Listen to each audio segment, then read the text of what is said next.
What's up guys. तो मैंने आज एक कोर्स को ड्रॉप कर दिया है। ह्यूमन राइट्स का वो कोर्स था, human anthropology of human rights. कुछ दिन पहले मैंने अपने प्रोफेसर से डिस्कस किया था इस बारे में कि दो बहुत बहुत खूबसूरत कोर्सेज हैं। एक है एंथ्रोपोलॉजी ऑफ ह्यूमन राइट्स और दूसरा जो है refugees contemporary historical and contemporary stories. That's the title of the course. तो it's about refugee issues, refugee problems. तो मैंने प्रोफेसर से पूछा था, तो प्रोफेसर ने मुझे कहा कि तुम्हारा जो डिसर्टेशन है वो 10 कोर्सेज के बराबर है। तो इस वक्त चूँकि मैं अपने डिसर्टेशन प्रपोज़ल के ऊपर काम करने लगी हूँ, फरवरी से मेरी ऑफिशियल मीटिंग्स शुरू हो जाएंगी मेरी मेजर प्रोफेसर के साथ। तो गाइज़ हर बार ना मुझे कोई बहुत प्यारी सी क्लास मिल जाती है और फिर मैं कहती हूँ यार I am gonna do that. लेकिन फिर बाद में मैं ये रियलाइज़ करती हूँ कि काम तो अब बहुत ज़्यादा हो गया है, तो फिर मैं रिग्रेट करने लग जाती हूँ। तो इस बार मैंने मेरा उस प्रोफेसर को बहुत बहुत नॉलेज है, तो और उनके साथ मैं काम कर भी चुकी हूँ और अभी भी काम कर रही हूँ। तो फिर मैंने कहा कि इस अपॉर्चुनिटी को इस्तेमाल कर लेते हैं और मैं उनसे पूछती हूँ। तो मैंने उनसे पूछा तो उन्होंने कहा कि जो तुम्हारा डिसर्टेशन है वो 10 कोर्सेज़ के बराबर है, तो तुम्हें इस वक्त यहाँ वहाँ नहीं भटकना चाहिए। तुम सिर्फ़ और सिर्फ अपने डिसर्टेशन के ऊपर नज़र रखो, प्लस क्योंकि तुम्हारी और भी बहुत सारी कमिटमेंट चल रही हैं साथ साथ में। तो गाइज़ मैं आपको कोर्सेज़ बताती हूँ जो कि मुझे बहुत प्यारे लगे थे और वन बाय वन मैंने फिर उनको छोड़ा। अच्छा, एक तो यही था एंथ्रोपोलॉजी इन ह्यूमन राइट्स। यार बहुत प्यारा सब्जेक्ट है, बाय द वे मैंने इसका सिलेबस डाउनलोड कर लिया है। तो एक ये था। दूसरा जो एक था जिसको मैंने ड्रॉप कर दिया था, पहले ही कर दिया था, वो था इंटरनेशनल कॉन्फ्लिक्ट। वो भी बहुत बहुत प्यारा सब्जेक्ट था, but again too much. Every week you have assignments और फिर फाइनल्स और फिर प्रेजेंटेशंस और फिर क्विजेज। यार उसमें तो क्विजेस भी थे। एक और सब्जेक्ट था, उसका नाम था इंटरनेशनल एंड नेशनल टेररिज्म। वो सब्जेक्ट भी बहुत अच्छा था, उसमें हिस्टोरिकल सारे इंसिडेंट्स दिए गए थे। मेरे ख्याल से उस वाले में, जो मैं टेररिज्म की बात करी हूँ, उस वाले में मेरे ख्याल से क्विजेस थे। लेकिन बहुत ज़्यादा काम हो जाता है आपको, quiz, assignment, presentation, discussion post, बहुत ज़्यादा काम हो जाता है। और फिर रीडिंग, आपको बहुत ज़्यादा रीडिंग करनी है और फिर जाके ये सब कुछ पेस्ट करना है, राइट। तो यही मेरे प्रोफेसर ने कहा कि मैंने कहा कि हो सकता है वो सब मुझे याद आ जाए और मैं इस मालूमात को अपने लिटरेचर रिव्यू में लिखूं। तो उन्होंने कहा कि ये ज़रूरी नहीं है कि वहाँ पे जो पोस्ट हो रहा होगा या पोस्ट हो चुका है वो तुम्हारे लिटरेचर रिव्यू के लिए काम आए। तो ये इस बात ने मुझे बहुत इम्प्रेस किया। एक तो ये इस बात ने इम्प्रेस किया कि तुम्हारा जो डिसर्टेशन है वो इट्सेल्फ ही इनफ है तुम्हारी डिज़ायर्ड फील्ड में तुम्हें जॉब देने के लिए। और फिर दूसरा ये कि वो वहाँ पे तो हर तरह के टॉपिक्स होंगे ना। मिसाल के तौर पर हम ह्यूमन राइट की बात करें तो उसमें उस पर्टिकुलर पॉपुलेशन के बारे में बात हो भी सकती है, नहीं भी हो सकती, जिसके ऊपर तुम काम करी हो, लेकिन वो तो उसमें तो एक ग्लोबल पर्सपेक्टिव स्टूडेंट्स को दिया जाता है। तो इट्स अ जनरल लेंस जिसमें बहुत सारे लोगों को देखा जाता है। तो मैंने कहा यार दिस मेक्स एब्सोल्यूट सेंस। तो वो मैंने छोड़ दिया। अब बस एक आखिरी सब्जेक्ट रह गया है जो कि है बहुत ज़्यादा मुझे प्यारा है। वो सब्जेक्ट है रिफ्यूजीज़ का, जो मैं आपको भी बता रही थी कि refugee issues, historical and contemporary stories. वो बहुत प्यारा सब्जेक्ट है। पता नहीं मैं क्या करूँगी, शायद मैं उसे छोड़ दूँ। हाँ, शायद मैं उसे ना छोड़ूँ, आई डोंट नो, शायद मैं उसे ना छोड़ूँ। ऑलरेडी मैं 6 आवर्स अपनी मेजर प्रोफेसर के साथ डिसर्टेशन के लिए हूँ और मेरा जो प्रपोज़ल है मेरे ख़्याल से मैं कर सकती हूँ इसको। अच्छा, इसकी ना एक बहुत प्यारी बात है कि इसके अंदर मेरे ख़्याल से 4 या 5 मेजर असाइनमेंट्स हैं, दैट्स ऑल। और अभी मैं ना वो किताबों को पढ़ रही थी, तो वो किताबें बहुत ज़्यादा रिलेटेड हैं जिस तरीके का काम मैं कर रही हूँ। तो फिर मैं अभी सोच रही हूँ कि यार लेके चलते हैं इसको। I mean I am enjoying it. अभी एक किताब थी, अब किताब का मैं आपको नाम बताती हूँ, वो रवांडा। रवांडा की कुछ लड़कियां थी, एक 6 साल की थी और एक 13 साल की थी। वहाँ पे हादसे हो रहे थे, तो उन्होंने फिर रवांडा को छोड़ा, फिर वो बीच में बहुत सारी अफ्रीकन कंट्रीज़ से क्रॉस होके वो अमेरिका पहुंची और फाइनली उनको सिटीज़नशिप मिली यहाँ की, अमेरिका की। तो जिस दिन उनको सिटीज़नशिप मिली अमेरिका की, तो उन्होंने कहा कि now we have an identifiable identity. ठीक है, तो उसका मतलब ये है कि जब एक जो रिफ्यूजी होता है, असाइलम सीकर होता है, उसके पास आइडेंटिटी नहीं होती है। तो लेकिन I mean it's about the value of legal documents. ठीक है, आपके लीगल डॉक्यूमेंट्स बहुत इंपॉर्टेंट होते हैं। मेरा ना गाइस एक मज़े का आपको किस्सा बताती हूँ। हाँ, मेरा जो एफएससी मैंने किया था ना, तो उस वक़्त तो इतना इतना वो नहीं था, इतनी नॉलेज नहीं थी मेरे को, और मुझे उस वक़्त पता भी नहीं था कि मैं बाहर मुल्क जाना चाहूँगी कभी भी स्टडी करने के लिए, अपने पैरों पे खड़े होके खुद। क्योंकि उस वक़्त मुझे ये तो पता था कि लड़कियां बाहर के किसी लड़के से शादी कर लेती हैं, तो फिर वो लड़का उसके कागजात बनाता है और वो चली जाती हैं। कोयटा में स्पेशली जो हमारी हज़ारा कम्युनिटी है, वहाँ पे ये बहुत आम सा कल्चर है। तो वो तो मुझे पता था, लेकिन मैंने कभी ये नहीं सोचा था कि मैं जाना चाहूँगी, और अब अगर मैं जाना चाहूँगी तो I have to create my own wings. तो मेरा जो एफएससी की डिग्री थी, या डिग्री ट्रांसक्रिप्ट दोनों में से कोई एक चीज़ थी जिसमें मेरा नाम किन्जा, एक के बजाय दो ए थे। तो मेरा नाम था KINZAA, डबल ए था। तो मैंने कहा अच्छा, जब मैंने देखा तो मैंने कहा अच्छा मैंने कहा एक ए से क्या फ़र्क पड़ जाता है, I am still Kinza, doesn't make a lot of difference. अच्छा, तो फिर क्या हो गया कि मैं वो अपना जो मेरा वो डिग्री थी, जो भी डॉक्यूमेंट्स, डिग्री या ट्रांसक्रिप्ट, वो मैं लेके आ गई। मेरी बैकबोन में पेन है, मैं सीधा बैठ भी नहीं सकती हूँ। तो वो मैं लेके आ गई SB के, और वहाँ पे एक बहुत अच्छी बंदी थी। उस बंदी ने, और मैं अपनी मेरे ख्याल से उस वक्त डिसर्टेशन के ऊपर काम कर चुकी थी, तो सब कुछ हो चुका था। तो मेरे ख्याल से मैंने डिग्री के लिए अप्लाई किया था, ऐसा ही कुछ था। तो उस बंदी ने देखा और उसने कहा कि ये क्या है किन्जा, तुम्हारी जो मैट्रिक की डिग्री है उसके अंदर तुम्हारा और नाम है, और तुम्हारे जो एफएससी का है उसके अंदर तुम्हारा कुछ और नाम है, तो ये तो तुम्हारा आगे तो बहुत प्रॉब्लम हो जाएगा। मैंने कहा है, मैंने कहा मैम एक ही तो ए है, और ऐसी भी कोई प्रॉब्लम नहीं है कि डबल जी हो गया, या मैंने कहा ए तो होता रहता है, जैसे ए और ई होता है।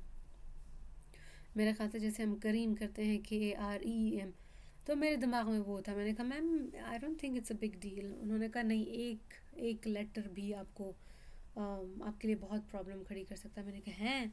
तो उन्होंने बोला हैं। तो मैंने उसके बाद काम करना शुरू कर दिया इसके ऊपर। मुझे साल भी याद है, 2016 था वो, और गर्मियों के दिन थे। That was not a pleasant year. तो फिर दिन रात उसके ऊपर मैंने ना काम करना शुरू कर दिया।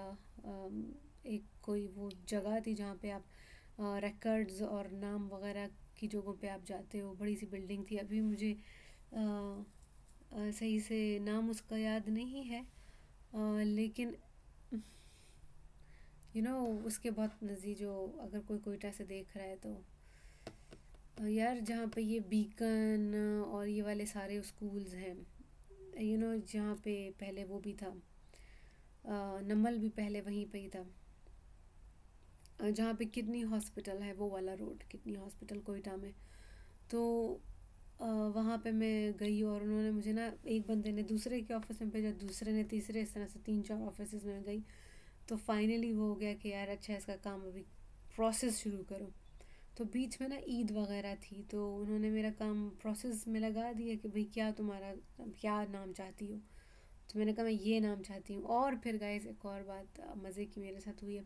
मेरी मॉम अक्सर मुझे बताती हैं कि मेरे जो नाना थे वो he was a knowledgeable guy, and he new his work. वो माशाल्लाह से जेल के जो सखर में जो जेल है, बहुत बड़ी जेल है, उसके वो सुप्रिटेंडेंट हुआ करते थे। तो उनकी रिटायरमेंट के बाद भी उनको जॉब पे रखा गया था, वो इसलिए क्योंकि उनको उनका काम आता था। और फिर मेरी मॉम मुझे बताती हैं कि तुम्हारे नाना अबू बताया करते थे कि लोगों को एप्लीकेशन तक लिखना नहीं आती, उस वक्त टाइपिंग वगैरह का काम होता था। तो वो बात मैंने बहुत सुनी थी। तो मैंने कहा हाँ यार, हमें तो एप्लीकेशन मैट्रिक में ही सिखा दी गई थी। 8वीं में मैट्रिक में हम लोग वो लेटर्स लिखते थे। हम लोग पैसा दरकार है उसके लेटर्स लिखते थे, एक ऐसे ही सैंपल से होते थे।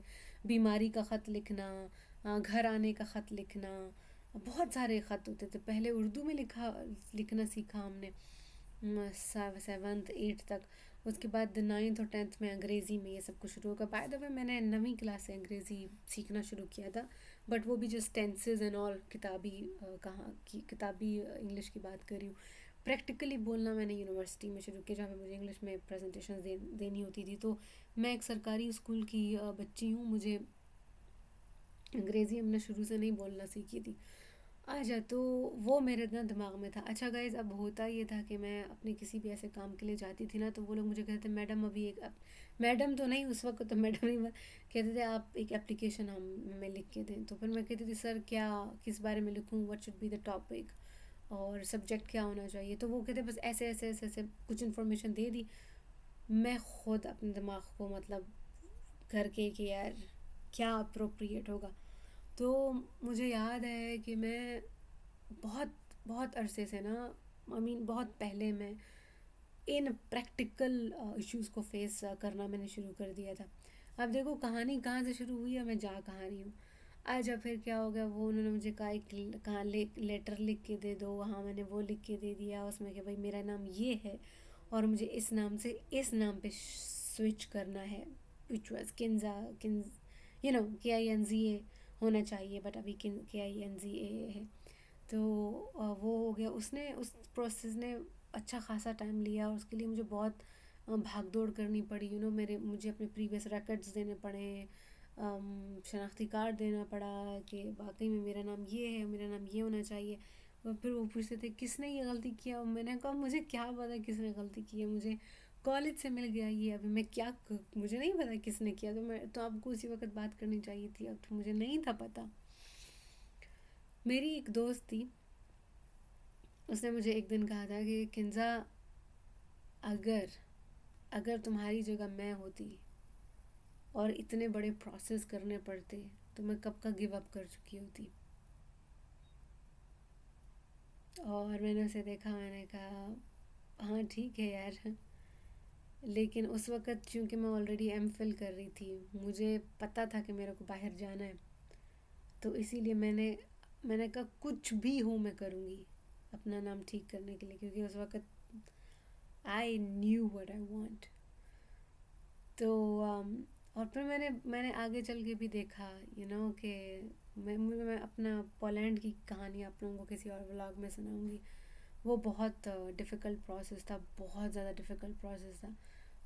पोलैंड का वीज़ा मिलना और उसके बाद दोबारा मेरा जाना उनके पास, कि मुझे ऑस्ट्रिया की भी स्कॉलरशिप मिली है एक वर्कशॉप के लिए। तो मेरे को 31 के बजाय 40 दिन मुझे दे दो, जस्ट टू गेट 10 days। मैं किसी और व्लॉग में आपको बताऊंगी, वो स्टोरी बहुत लंबी है। तो या आई गॉट इट फिक्स्ड, नया मुझे वो फॉर्म मिला। तो अभी दोबारा से मेरा जो ऑफिशियल नाम होगा, मैं अभी दोबारा से उसको चेंज कराऊंगी। मैंने अपने शोर को भी बोल दिया है। अब मुझे दोबारा से किन्जा काजी के ऊपर जाना है। मुझे मेरे जो दादा का टाइटल था वो मुझे चाहिए, काजी, आई वांट दैट। तो अब किन्जा अलीज़ई से ऑफिशियली जो मेरा नाम है उससे मैं किन्जा काजी की तरफ I am gonna do that. मेरे जो ट्रांसक्रिप्ट्स होंगे अमेरिका से, उसमें मेरा नाम किन्जा काजी होगा, किन्जा अलीज़ई नहीं होगा। तो गाइज़, कहाँ से कहानी शुरू की थी यार, कहानी आई डोंट नो कि कहानी कहाँ से शुरू की थी। तो बस ये कहानी थी कि हाँ, मैंने अपने प्रोफेसर से पूछा और उन्होंने कहा कि हाँ, हाँ मुझे नहीं पता, this what I was saying, मुझे नहीं पता कि मैं क्या करूँगी। मैं शायद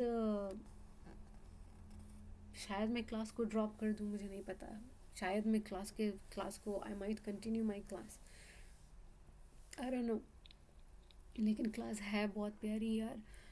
किताब, हाँ एक किताब है जिसमें और रवांडा की लड़कियों के बारे में है। हाँ, ऑफिशियल डॉक्यूमेंट्स, यहाँ से शुरू मैंने किया था। हाँ, कि ऑफिशियल डॉक्यूमेंट्स आपके लिए बहुत इंपॉर्टेंट होते हैं। तो मुझे जब मैं एमफिल कर रही थी तो मुझे तभी वो उसी बंदी ने मुझे ये एहसास दिलाया कि किन्जा तुम्हारे ऑफिशियल डॉक्यूमेंट्स बहुत इंपॉर्टेंट है, और तुम्हारा नाम जो है वो किसी एक जगह पे अगर गलत है तो तुम्हारे लिए आगे जाके बहुत प्रॉब्लम्स हो सकते हैं।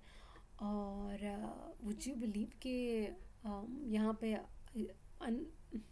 कुछ महीने पहले मैं कुछ डॉक्यूमेंट्स के लिए मैं अप्लाई कर रही थी, तो गाइस मेरे पास मेरा बर्थ सर्टिफिकेट नहीं था, मेरे पास एक डॉक्यूमेंट था जिस पे सबके नाम लिखे हुए थे, ठीक है। तो मुझे हमेशा लगा वो मेरा बर्थ सर्टिफिकेट है। तो यहाँ अमेरिका में मैंने वो दे दिया इनको, ठीक है, जो लोग मांग रहे थे मुझसे मेरा बर्थ सर्टिफिकेट। तो मैंने कहा हाँ ये मेरा बर्थ, तो वो कहता है इस पे तो सबके नाम लिखे हैं, तो ये आपका बर्थ सर्टिफिकेट कैसे? बर्थ सर्टिफिकेट ऐसा होता है, मतलब उसमें जस्ट आपका नाम। मैंने कहा मेरे पास ऐसा कुछ भी नहीं है, this is all I have. तो उन्होंने कहा फिर आपके पास सबूत क्या है कि आप इस जगह पे पैदा हुई थी और इस सिटी में पैदा हुई थी और आप इस ईयर में पैदा हुई थी, सबूत के? मैंने कहा ये सबूत है बस। वो कहते नहीं ये सबूत ऐसा नहीं होता, बर्थ सर्टिफिकेट का है तुम्हारा। तो I didn't have my birth certificate, और ये बहुत बड़ा प्रॉब्लम है। आप अगर आपके पास बर्थ सर्टिफिकेट नहीं है तो आप, I mean what's the proof that you exist? ये बहुत अजीब सी बात है ना, आप बैठे हुए हो और लोग आपको कहें कि तुम्हारा सबूत क्या है कि तुम पैदा हुई थी। तो a very good friend of mine helped me in Pakistan. उस बेचारे ने बहुत सारा काम मेरा किया था, बहुत सारा काम किया था, and I'll always be thankful if thank you for that. You know, document attestation, बहुत सुपर फॉर्मल किस्म का काम उसने किया था।